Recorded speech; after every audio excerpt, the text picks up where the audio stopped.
오늘도 주일을 맞이하여서 복된 자리에서 또 여러분들을 만나 뵙게 됨을 기쁘게 생각합니다.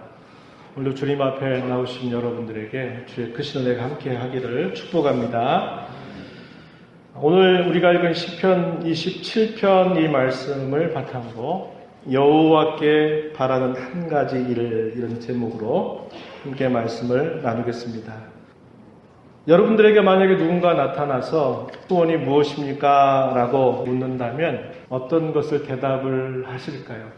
여러분의 삶 속에서 이루고자 하시는 소원이 아주 분명하고 강렬할수록 내 소원은 이것입니다 라고 말할 것입니다. 그러나 그러한 생각이 아주 강렬하지 않는다면 이것도 좀 잘 됐으면 좋겠고 이렇게 됐으면 좋겠다 이런 이야기들을 할 것이에요. 만약에 여러분의 생애 속에서 한 가지 소원을 좀 말해보라 그런다면 여러분은 소원을 뭐라고 표현하시겠습니까?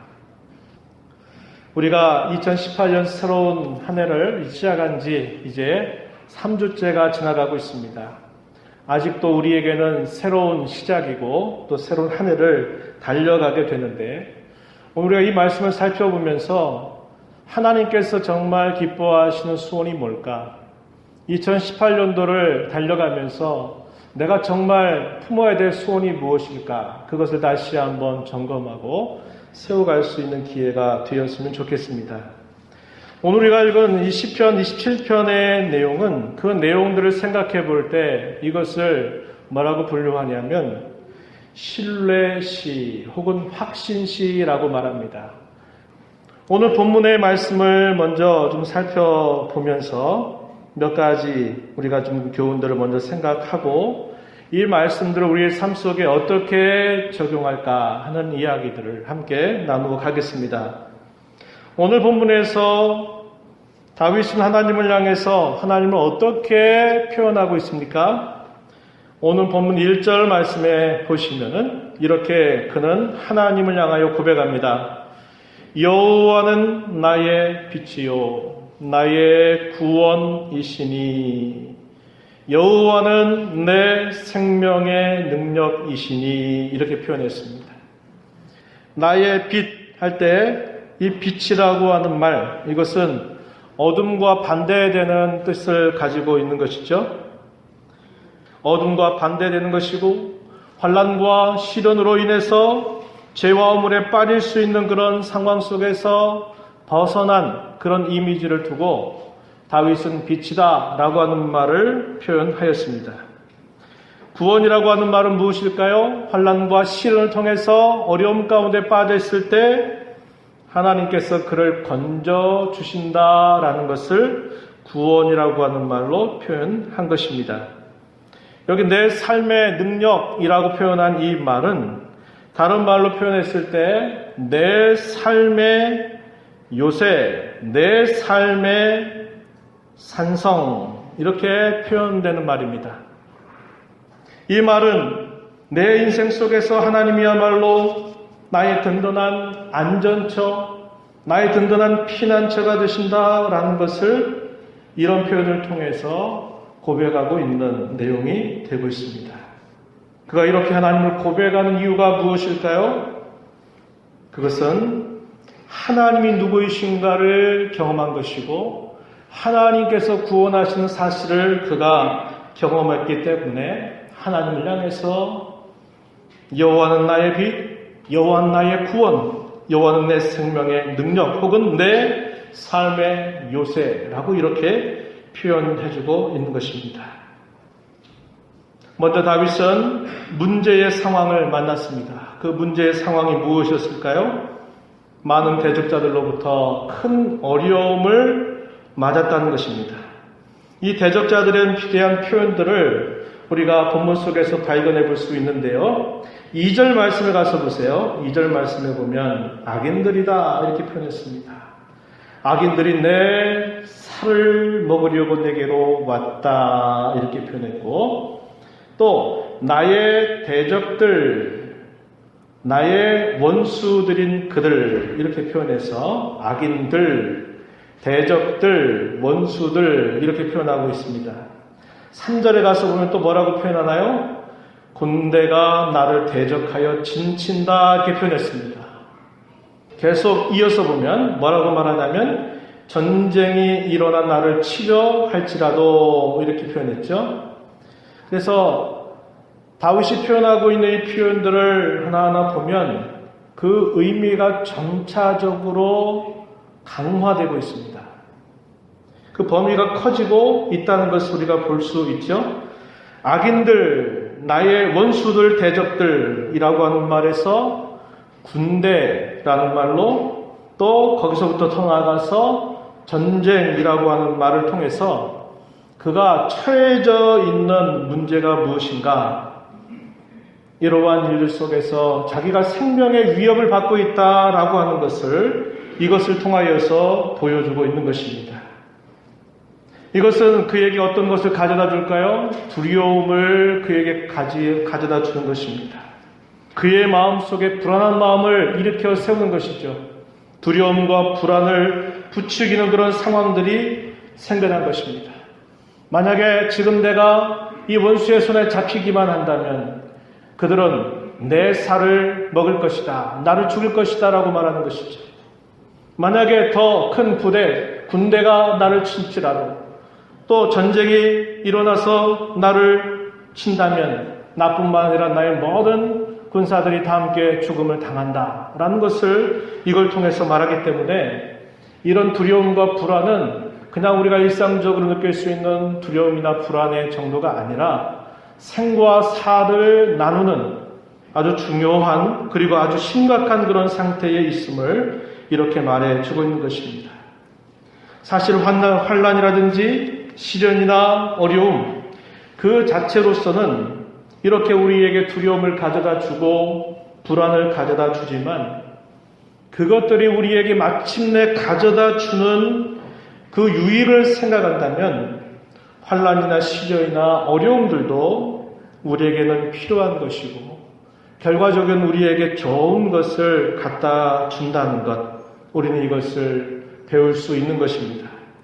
그렇다면 이런 문제의 상황이 발생되는 것, 이것은 반드시 우리 인생 속에 없어져야만 하는 일, 그런 일이 내 인생 속에 펼쳐져서는 안 되는 일이 아니라 하나님은 그런 환난과 시련과 어려움들을 통하여서 우리에게 더 좋은 것들을 가져다 주시려고 하는 하나님의 생각이 있으심을 우리는 볼 수 있는 것입니다. 그렇다면 그것도 우리에게 은혜가 될 수 있는 것입니다. 고난이야말로 저와 여러분을 죄와 허물로부터 벗어나게 해주는 좋은 처방이 되는 것입니다. 우리의 영적인 게으름과 우리의 영적인 나태함을 치유할 수 있는 좋은 처방이 된다고 하는 것입니다. 시편 119편 67절 그리고 71절 말씀에 우리는 이런 말씀을 확인합니다. 고난 당하기 전에는 내가 그릇 행하였더니 이제는 주의 말씀을 지키나이다. 이제가 어떤 때입니까? 고난을 겪고 난 이후로 나는 주의 말씀을 지킵니다. 이렇게 고백했어요. 71절에서도 고난당한 것이 내게 유익하다 이렇게 말했습니다. 내게 유익이라. 이로 말미암아 고난으로 말미암아 내가 주의 율례들을 배우게 되었나이다. 이렇게 고백하고 있는 것입니다. 이처럼 이런 문제 상황들은 그 자체를 두고 우리가 나쁘다고 말할 수 없는 것입니다. 우리의 인생살이 가운데 항상 이런 문제는 우리 앞에 있는 것이고 그 문제를 통해서 우리가 과연 어디로 나아가야 되느냐 하는 것이 대단히 중요함을 우리는 배워야 하는 것이죠. 이러한 문제 상황이 발생했을 때 다윗은 하나님의 구원을 경험한 사실을 그가 표현해주고 있습니다.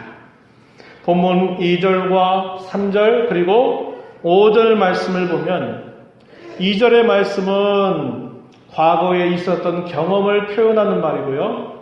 3절은 현재적인 상황을 표현하고 있는 것이고 5절에 있는 말씀은 장차 또 이런 일이 또 닥칠 때라도 그의 확신을 표현하고 있습니다.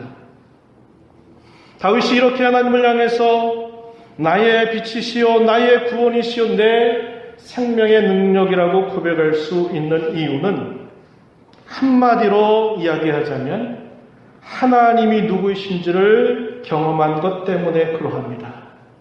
하나님께서 자신을 구원해 주셨음을 경험했기 때문에 하나님을 향해서 자신은 그렇게 고백을 하고 있는 것입니다.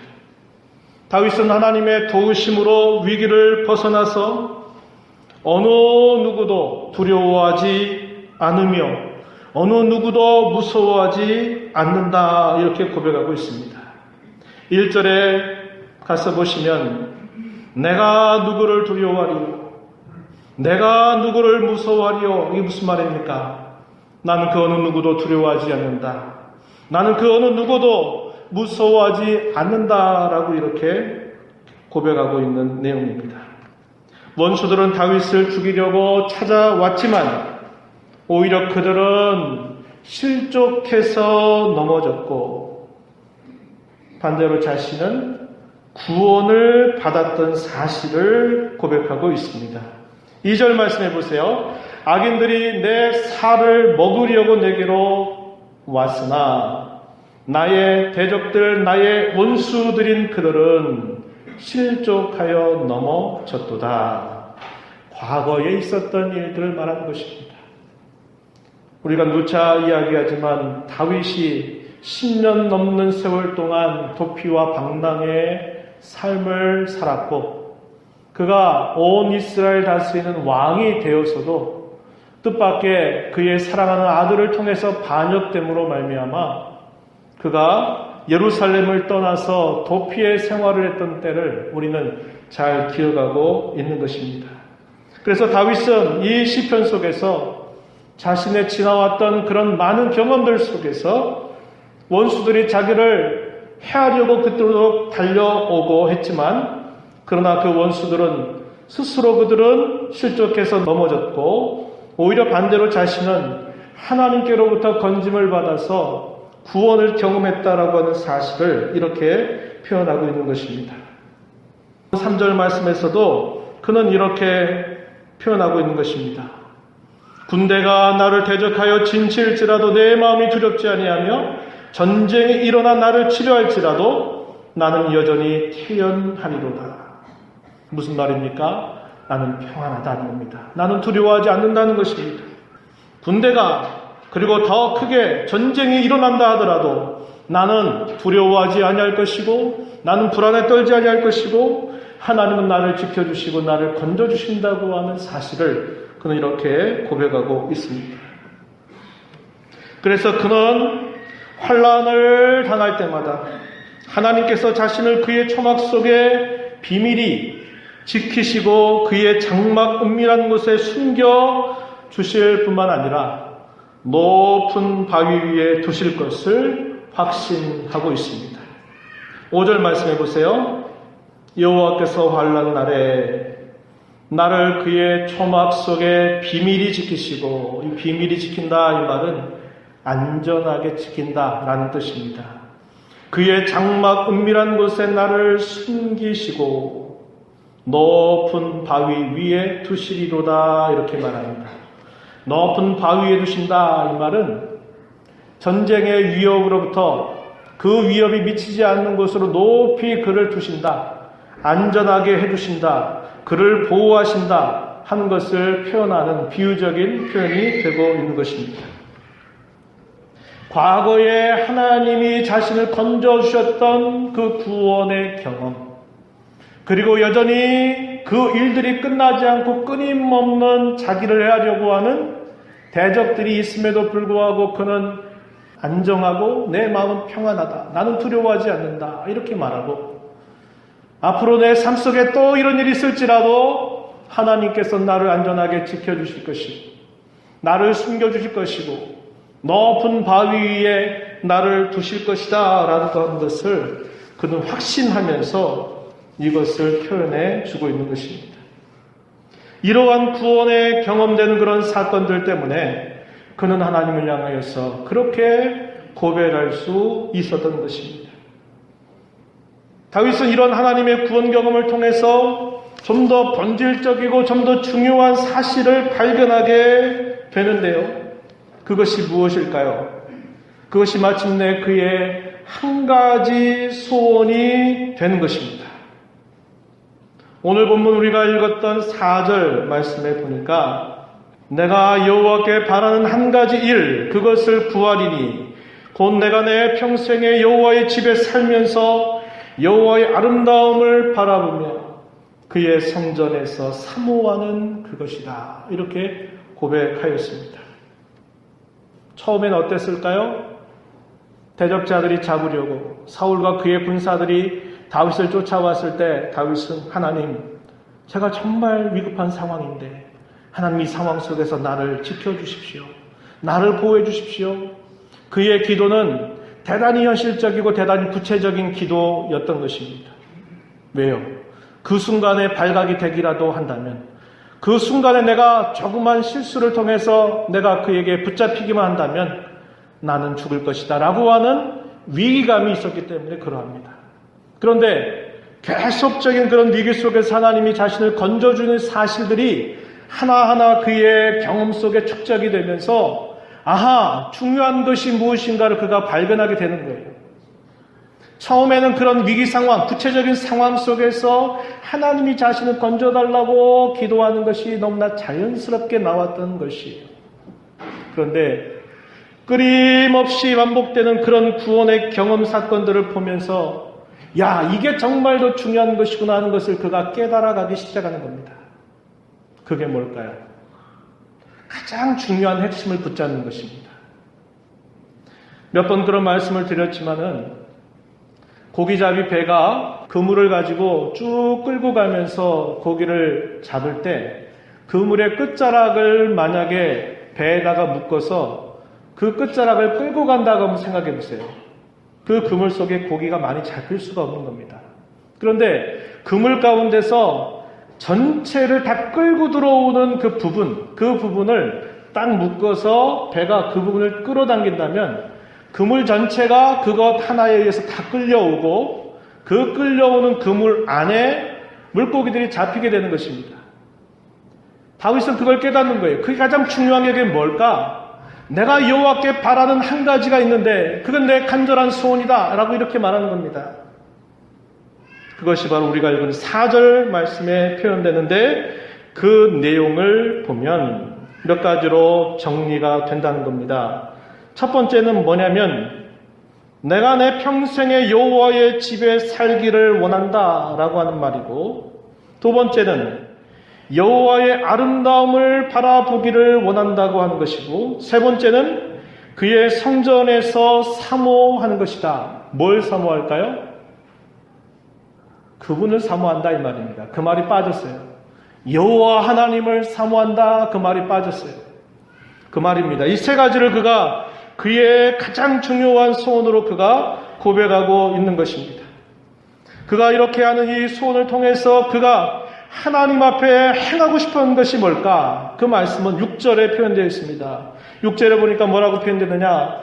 내가 그의 장막에서 즐거운 제사를 드리겠고 노래하며 여호와를 찬송하리로다 이렇게 표현하고 있습니다. 즐거운 제사, 기쁨과 감격 속에 하나님 앞에 드리는 제사를 내가 거기에서 하고 싶습니다. 내가 거기에서 기쁨으로 하나님을 노래하며 기쁨으로 여호와 하나님을 높이고 자랑하고 싶습니다 라는 것을 그는 행하고 싶다 이렇게 표현해주고 있는 것입니다. 이런 의미를 우리가 생각해 보면 먼저 여호와의 집이라고 하는 이 표현들은 우리가 읽은 본문 속에서 4절에 표현되는데 그와 비슷한 표현이 성전이란 말이 표현되죠. 4절에 보세요. 그의 성전에서 사모하는 그것이다. 5절에서는 뭐라고 말했나요? 그의 초막 속에 비밀이 지키신다. 그의 장막음이란 곳에 나를 숨기신다. 그래서 이 비슷한 표현들, 여호와의 집, 성전, 초막, 장막 이런 표현들이 오늘 본문 속에 표현되는데 이것이 가장 우리에게 주는 중요한 핵심적인 의미가 뭐냐? 여호와의 임재를 경험하고자 하는 그의 소원인 것입니다. 여호와의 집에 살고 싶다라고 하는 것은 더 충만한 하나님의 임재를 그가 소원하는 것입니다. 잘 아신 바와 같이 다윗은 그가 산에 있을 때, 혹은 그가 들에 있을 때, 그가 광야에 피신했을 때, 또 그가 굴에 숨었을 때, 때로는 적진의 한복판, 대적자들이 우글우글거리는 그 적진의 한복판 속에서도 어느 곳이든 그는 하나님의 임재를 경험했던 인물입니다. 하나님은 어떤 장소 한 곳에만 계시는 분이 아니라 그가 처하고 있는 모든 위기 상황 속에서 그 어려운 가운데 그 자리에 언제나 하나님은 그와 함께 하셨던 것을 그는 언제나 알고 있었습니다.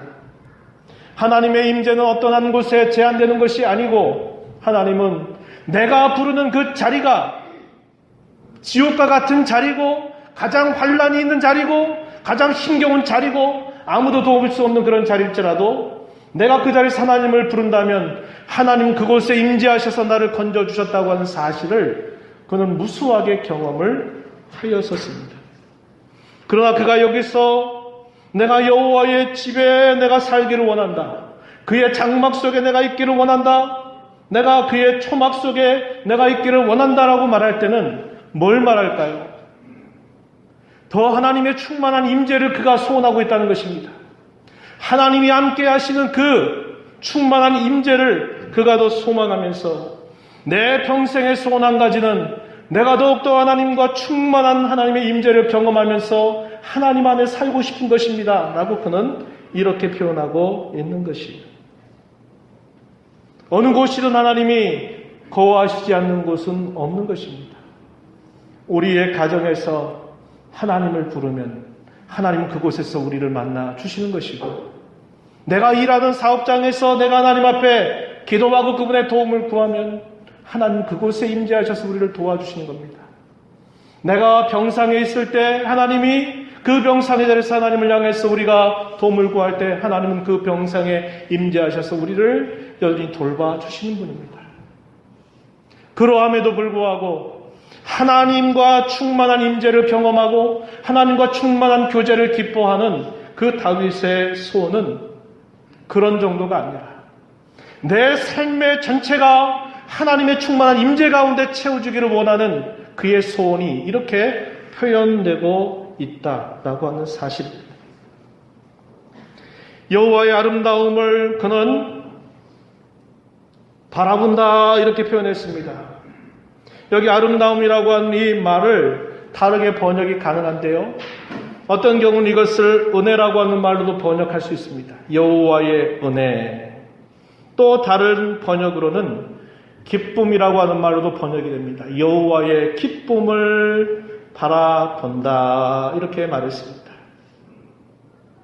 이것은 다르게 말하면 뭘 말할까요? 나는 하나님 자신을 배우기를 원한다는 겁니다. 그가 여호와의 집에 거하고자 하는 그 목적이 뭘까요? 그냥 그 자리만 있으면 되는 겁니까? 아니죠. 그가 여호와의 집에 거하고자 하는 그의 간절한 소원은 하나님 자신을 배우기를 원하는 것입니다. 이 사실을 그는 지금 여기서 표현하고 있다 이 말입니다. 여호와 하나님의 아름다우심, 그분의 한량없는 은혜, 그분의 기쁨, 그것을 그는 직접적으로 맛보기를 원하는 것을 자기의 소원으로 이렇게 표현해주고 있다라고 하는 것입니다. 오늘 우리가 읽은 본문 바로 뒤에 가서 보면은 이런 말씀을 우리가 읽습니다. 8절 말씀 한번 보십시오. 너희는 내 얼굴을 찾으라 하실 때에 내 얼굴 누굴까요?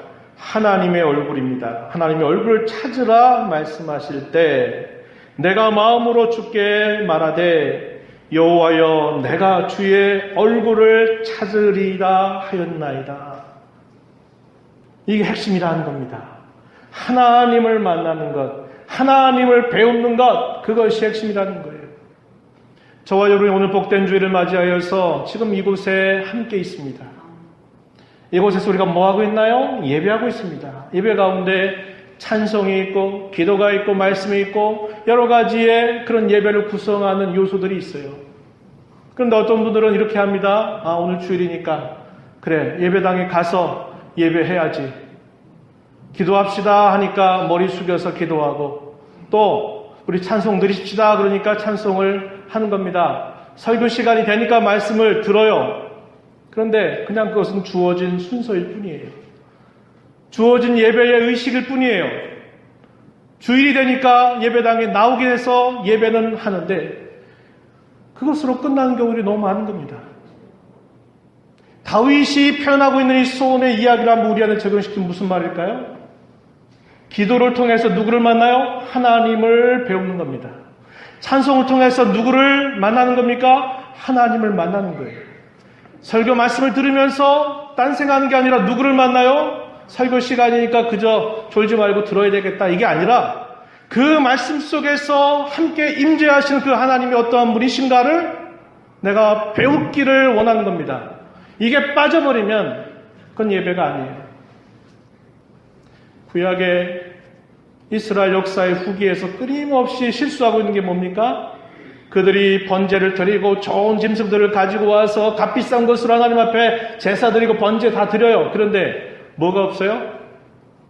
하나님을 경외하는 마음이 없는 겁니다. 그저 의식적으로 번제 드리면 됐다 생각하고 하나님의 관심이 어디 있고 그분이 무엇을 원하시는지에 대한 관심이 아무것도 없어요. 그들의 삶은 악으로 점철됩니다. 하나님을 만나는 사람은 그의 마음이 변화될 수밖에 없고 그의 생각이 바뀔 수밖에 없고 그의 행실이 바뀔 수밖에 없는 거예요. 근데 왜 안 바뀝니까? 그저 순서에 참여했다 이 말입니다. 그저 의식에 참여했다 이 말이에요. 이것은 가장 종교적인 일을 하는 것 같은데 가장 종교적인 사기를 치고 있는 것입니다. 여호와 하나님을 만나는 것, 그분의 아름다우심을 우리가 경험하는 것, 그분의 은혜를 우리가 체험하는 것, 그분을 만나는 즐거움, 그분과 함께하는 교제, 그것의 즐거움을 우리가 얻는 것이야말로 천국의 본질입니다. 천국의 본질. 우리가 이미도 임한 하나님의 천국, 하나님의 나라를 우리는 살고 있는 것입니다. 그리고 우리는 장차 이루어질 영원한 하나님의 나라를 바라보면서 오늘을 살아가고 있습니다. 그 천국에서, 하나님의 나라에서 가장 본질적인 게 뭐냐? 하나님과의 충만한 교제. 그 만남을 통해서 얻는 기쁨을 누리는 것, 이게 하나님 나라의 본질입니다. 이게 없다면 장소가 아무리 화려하고 장소가 아무리 아름다운들 그게 무슨 소용이 있는 것입니까? 아무리 좋은 것들로 치장되어 있다고 해서 그것이 우리에게 뭐가 좋은 것이 되겠습니까? 아니에요.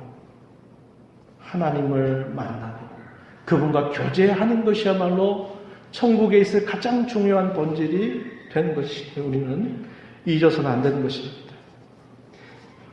계속해서 그의 성전에서 그분을 사모한다라고 하는 이 말의 의미, 4절 뒤에 가서 보면 그의 성전에서 사모하는 그것이라, 누굴 사모한다고요? 여호와 하나님을 사모한다라고 하는 이 말의 의미는 매일매일 하나님 앞에 나온다라는 것을 뜻하는 말입니다. 아니면 이렇게도 번역할 수 있는 말이에요. 내가 여호와의 집을 들어왔다 나왔다 한다는 겁니다. 드나든다는 거예요. 그게 무슨 말이냐? 내가 하나님을 날마다 배웁기를 내가 그토록 사모한다, 그 말입니다. 매일매일은 새로운 삶입니다. 예레미야 선지자는 말하죠. 아침마다 주의 인자하심이 새롭다, 이렇게 말하죠. 아침마다 매일매일 맞는 그 하루의 삶은 그저 일상적인 삶이 하루하루 반복되는 무미건조한 삶의 연속이 아니라 내일은 또 하나님을 만나는 새로운 기쁨을 찾는 것이고, 또 하루는 또 하나님을 만나는 그 즐거움 속에서 또 새로움을 경험하면서 하루하루를 살아가는 것, 이것을 말해주는 것입니다. 다윗이 그토록 꿈꾸고 있는 그 소원 중에 하나, 매일 내가 여호와의 집을 드나들면서 나는 매일매일 하나님을 배우기를 원한다고 하는 것, 그것을 그는 그의 한 가지 소원이라고 표현해 주고 있는 것입니다. 우리의 신앙에는 단계들이 있습니다. 마치 우리가 부모의 배로부터 태어나서 갓난아기의 시절을 보내다가 이제 걷기 시작하고 또 뛰기 시작하고 어린 아이에서 청소년 그리고 청년기를 거쳐서 장년 또 노년에 이르는 것이 우리의 인생의 자연스러운 단계가 있듯이 우리의 신앙들도 단계가 있다라고 하는 것입니다. 디도서 2장 11절 이하의 말씀에 보면은 이런 말씀을 읽습니다. 모든 사람에게 구원을 주시는 하나님의 은혜가 나타나 우리를 양육하시되 이렇게 표현했습니다. 구원을 주시는 하나님의 은혜가 나타난다. 우리가 구원받는 사실도 하나님의 은혜로 우리에게 시작된 일이고 구원받고 나서 우리가 새 사람으로 끊임없이 자라가는 것도 양육하는 것인데 그것도 하나님의 은혜로 우리에게 주어지는 것임을 이렇게 말해주고 있어요. 그래서 한편으로는 경건치 않은 것들, 이 세상의 정욕들을 버리는 훈련들을 통해서 그리고 또 한편으로는 신중함과 의로움과 경건함을 우리의 삶에 채워서 이 세상을 살아가는 것 그래서 마침내 우리의 소망이 되시고 우리의 영광이 되시는 그리스도의 오심을 바라보게 하는 것 이것이 우리를 하나님이 양육해 가시는 그런 단계들로 이렇게 우리에게 설명해 주고 있습니다. 아까 초두에 이야기했죠. 우리가 어려움을 만나고 시련을 만나는 것 그 자체에는 우리에게 불안을 가져다주고 두려움을 가져다주는 요인들이 됩니다. 그러나 그것이 우리에게 주는 그런 유의를 생각할 때에는 대단히 우리에게 필요하고 좋은 것이다. 그런 말씀을 드렸습니다. 우리 이 땅을 살면서 끊임없이 문제를 만납니다. 어려움을 당면합니다. 아픔을 경험합니다. 이런 만남들을 갖게 될 때 우리는 뭘 할까요? 하나님 앞에 그런 문제를 벗어나기 위해서 하나님 앞에 나오는 것이죠. 하나님 앞에 기도하는 것입니다. 하나님, 내 삶에 지금 이런 문제가 있는데 하나님 도와주세요. 내 자녀가 이런 상황이 있고 내 일하는 내 일터가 지금 이런 상황이 있고 우리 가정에 이런 일이 있고 우리의 교회에 이런 일들이 있는데 하나님께서 도와주셔야 되겠습니다. 도와주세요. 우리는 그런 문제를 해결하기 위해서 하나님을 찾게 됩니다. 그러면서 뭘 경험해요?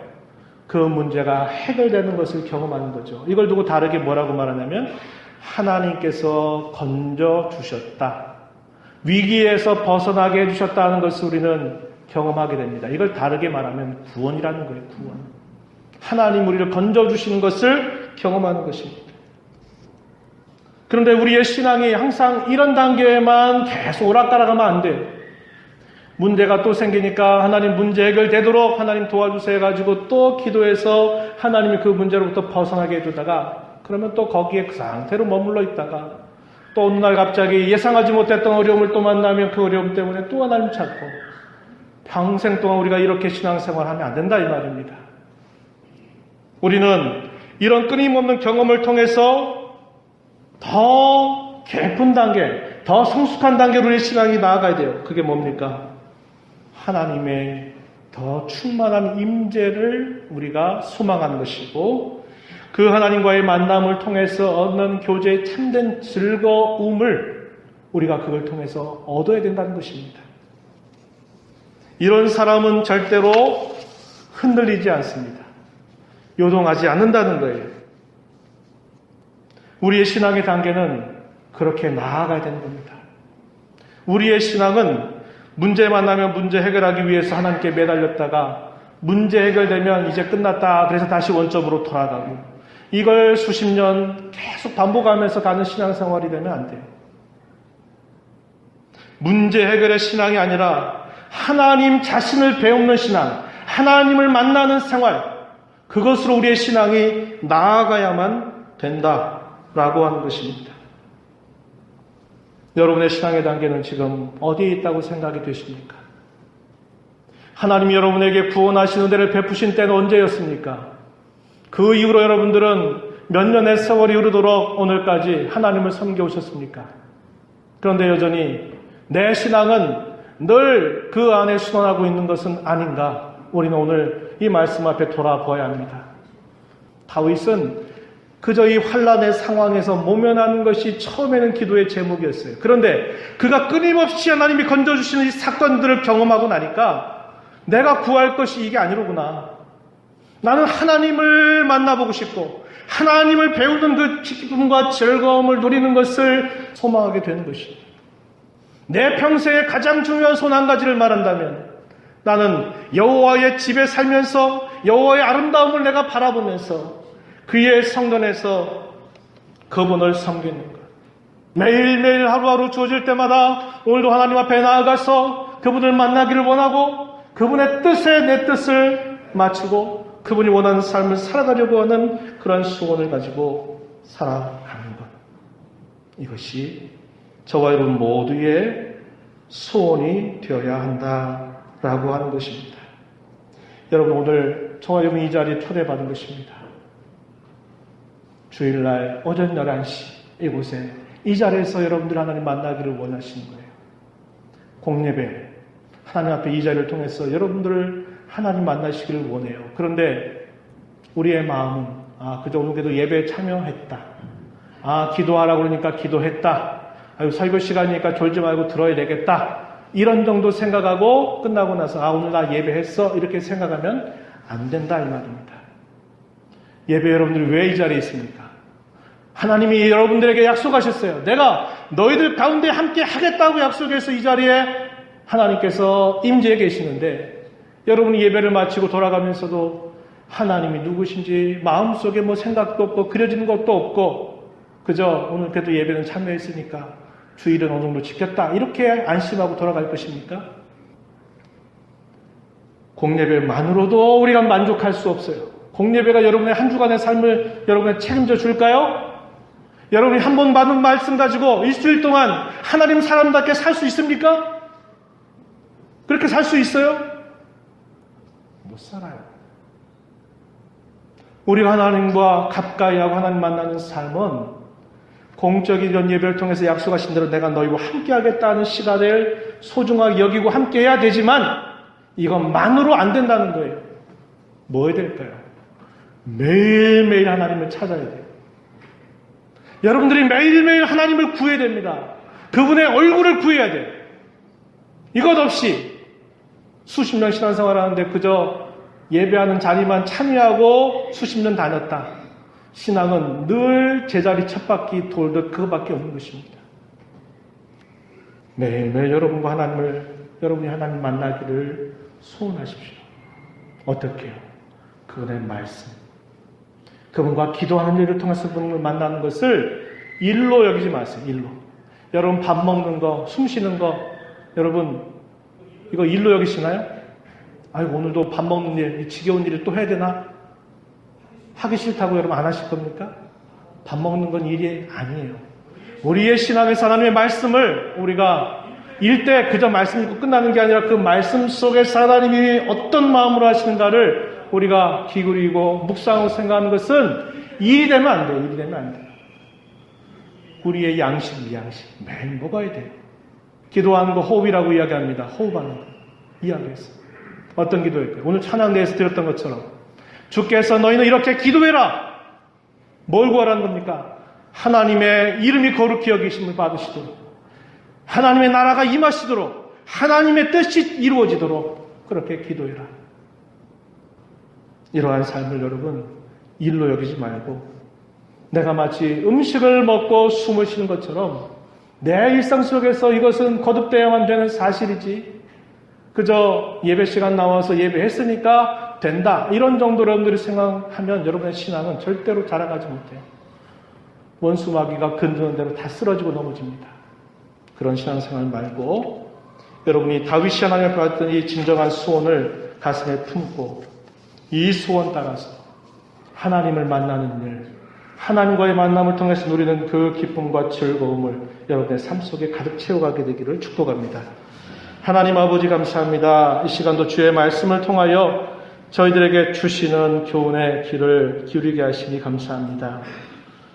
문제로부터 벗어나기를 원해서 늘 구했던 그런 다윗의 신앙이 아니라 그 문제를 뛰어넘어서 나는 하나님을 배우고 싶습니다.